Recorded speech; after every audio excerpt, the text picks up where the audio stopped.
Assalamualaikum warahmatullahi wabarakatuh. Selamat datang teman-teman di Podcast Ren, podcast yang ngobrolin kajian keislaman yang kontekstual dan kontemporer. Dan di episode kali ini, di program Filosofi Sholat, kita akan melanjutkan diskusi kita, proses tadabbur kita terhadap sholat dengan mengajukan pertanyaan dan mencoba menjawabnya secara bersama-sama tentang kenapa sholat diakhiri dengan membaca salam.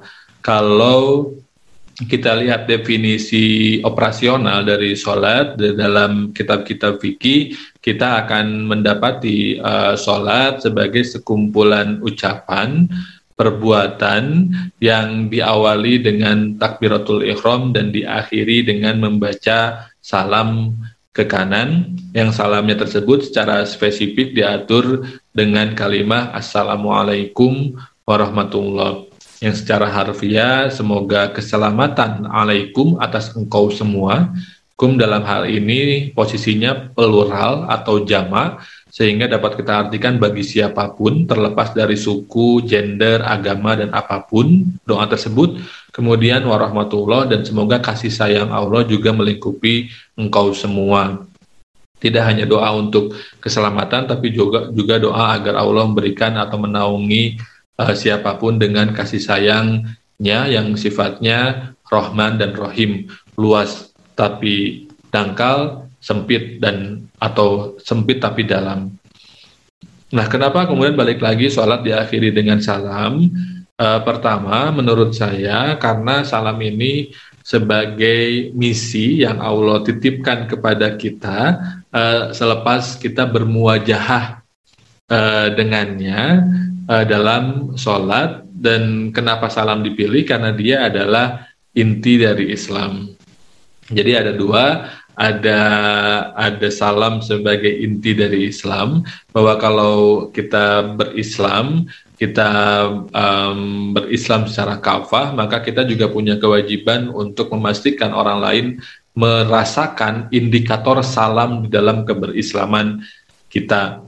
Sekali lagi, Islam adalah agama yang tidak hanya concern dalam hal kesalehan ritualistik yang sifatnya vertikal atau hablum minallah, tapi juga sangat concern dalam kesalehan sosial yang sifatnya horizontal, hablum minannas, sesama manusia.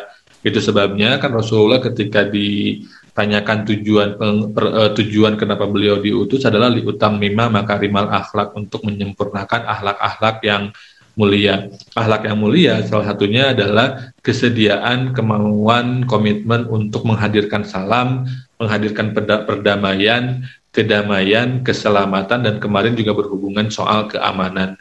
Jika hal tersebut terwujud, maka kemudian kita bisa menyebut bahwa ada indikasi atau outcome dari keberislaman kita yang kafah, yang tidak hanya komprehensif dan menyeluruh dalam pelaksanaan ritual peribadatan, tapi juga terlihat dampaknya secara sikap.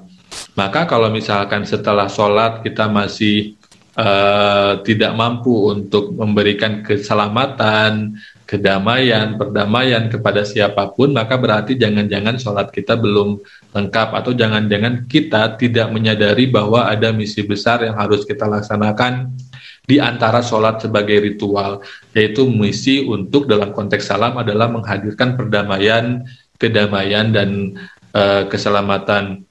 Kalau kita sambungkan dengan misi-misi yang lain, ada misi keadilan, ada misi untuk menghadirkan keamanan, yang sebetulnya semuanya cakupannya sama, yaitu cakupan untuk bersikap dan berakhlak yang mulia, sehingga dengan akhlak yang mulia ini yang hadir hanya kebaikan.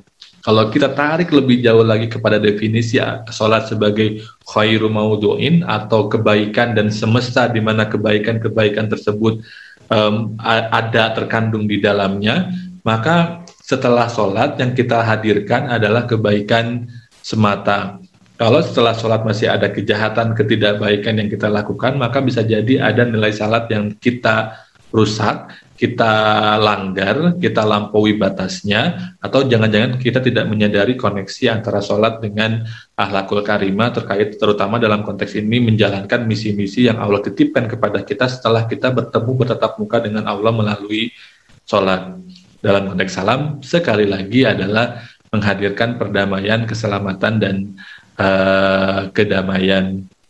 Balik lagi, jika ada orang yang melanggar perdamaian atas nama Islam, atas nama Allah, kemudian dengan menggunakan simbol-simbol yang kita anggap sebagai simbol Islami, maka jangan-jangan justru malah yang kita perjuangkan bukan Allah, tapi yang kita perjuangkan adalah hawa nafsu yang membuat kita merasa seolah-olah lurus, padahal sedang tersesat. Semakin mampu kita menjadi duta damai, duta salam, duta Islam, maka semakin besar potensi untuk sholat kita diterima, karena kita mampu menghadirkan salam setelah sholat yang sifatnya ritual kita laksanakan. Tentu saja penting dan banyak upaya yang sudah dilakukan, banyak upaya untuk mendefinisikan aspek-aspek di dalam perdamaian, di dalam cara untuk menghadirkan perdamaian di muka bumi ini. Dan dengan membedah filosofi sholat, sebetulnya kita juga sedang mengupayakan hal tersebut. Tetapi untuk lebih clear lagi, apa sebetulnya hal-hal yang kita butuhkan, keterampilan, skill, atau karakter yang kita butuhkan agar kita mampu menebar salam atau menjadi duta damai? Menurut saya, yang pertama kita harus memiliki empati. Dan empati ini bisa kita latih ketika kita menggunakan kacamata atau perspektif Rahman Rahimnya Allah, sehingga dengan kasih sayang kita akan terdorong untuk ikut merasakan apa yang orang lain rasakan, untuk ikut melihat apa yang orang lain lihat. Dan empati ini akan menghadirkan sikap respect dan toleransi. Maka dengan demikian, ruku juga bisa menjadi bagian untuk kita menumbuhkan keterampilan empati ini, karena dengan ruku kita dilatih untuk menjadi pribadi yang respectful. Yang kedua adalah keterbukaan pikiran, dan keterbukaan pikiran ini berhubungan dengan kerendahan hati, karena dia karena kerendahan hati bisa membantu kita untuk menjadi pribadi yang non-judgmental, tidak mudah menghakimi orang lain, yang introspektif juga, atau yang senang untuk senantiasa membersihkan dan menyucikan diri melalui wudhu atau melalui mandi besar dalam tanda kutip, dalam hal ini dengan istighfar atau taubat atas dosa-dosanya, atas penyakit hati dan lain sebagainya, sehingga dia tidak sibuk untuk melihat keburukan pada orang lain, karena dia menjadi pribadi yang terus-menerus membersihkan dirinya, melakukan introspeksi. Dan untuk melihat kesalahan diri, untuk menjadi pribadi yang introspektif dan tidak melihat orang lain sebagai lebih buruk dibanding diri kita, perlu open-mindedness, termasuk untuk menerima fakta bahwa pendapat kita mungkin tidak sepenuhnya benar, dan bahwa ada aspek-aspek dalam pendapat kita yang bisa jadi keliru dan bisa jadi orang lain lebih benar, sehingga tidak membuat kita merasa sudah di jalan yang benar, merasa paling lurus, merasa paling suci. Ini saya kira keterampilan yang mesti dibutuhkan oleh kita agar kita menjadi pribadi yang mampu menebar salam, mampu melaksanakan misi sholat untuk assalamu alaikum, untuk mendoakan, untuk memastikan bahwa keselamatan atas semua orang yang disimbolkan dengan ke kanan dan ke kiri, tapi sejatinya bisa kita maknai dengan menghadirkan salam ke seluruh penjuru mata angin, minimal-minimalnya dalam lingkungan kita yang terdekat. Kemudian berikutnya kasih sayang, perspektif kasih sayang yang bisa membantu kita untuk melihat orang lain dengan positif, sehingga tidak membuat kita terdorong atau tergerak untuk melakukan tindakan diskriminasi, apalagi dengan hanya mengandalkan prasangka atau prejudis yang tanpa bukti.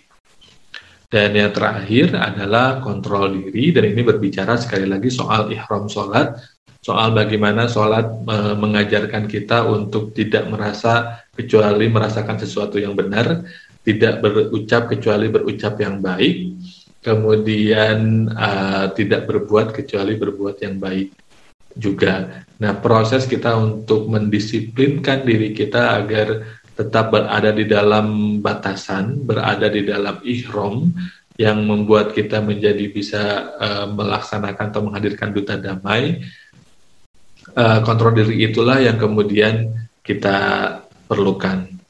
Itu saja mungkin untuk episode kali ini tentang kenapa kita mengakhiri sholat dengan membaca salam. kita akan melanjutkan obrolan kita, tadabbur kita, diskusi kita, ngaji kita dengan membicarakan soal khusyuk.